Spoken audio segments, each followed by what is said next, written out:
Заңдылықты әркімнің талап етуге құқы бар. Алайда қазіргі таңда құқымызды дұрыс қорғап жүрміз бе? Біз басымызға іс түссе бірденен телефонды алып 102-ге қоңырау шалып полициядан көмек сұрайтынымыз ақиқат. Алайда сол полиция халықты қалай қорғап жүр? Сенімді дұрыс ақтап жүр ме? Қазіргі статистикаға сүйенсек, халықтың басым бөлігі полицияға сенім артпасы хақ.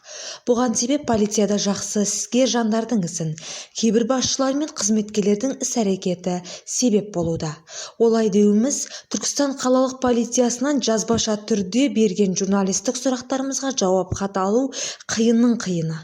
Түркістан қалалық полициясының басшысы жауап жазуға еріне ме, әлде жазбай-ақ қояйыншы дей ме белгісіз, жауап мүлде келмейді. Себебін сұрап барсақ, орнынан таба алмаймыз. Бұны қояйық та негізгі мәселеге көшейік. Қалалық полиция басшысына 70 хаттама туралы YouTube каналымызға осы өзекті мәселе туралы репортаж дайындаған болатынбыз. Бұқаралық ақпарат құралдары заңында қағаз түрде де берілген, бейнемен берілген репортаждың құзыры бірдей.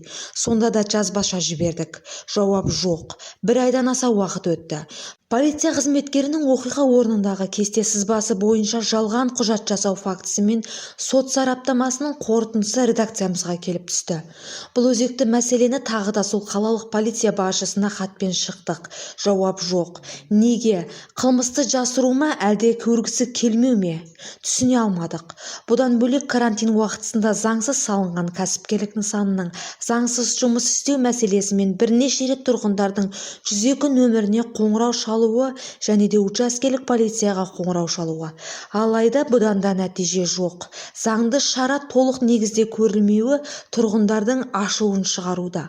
Айта берсек, өзекті мәселе көп, түйіні шықпас.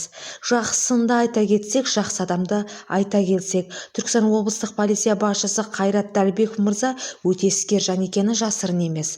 Алайда жалғыз генерал қайда үлгерсін? Ол кісіге қазіргі таңда хатпен шыққанымыз жоқ. Осы репортажымыздан кейін Түркістан қаласының полиция басшысы Селтанов мырза ойланып, өз қызметін заң шеңберінде атқарар деп сенейік.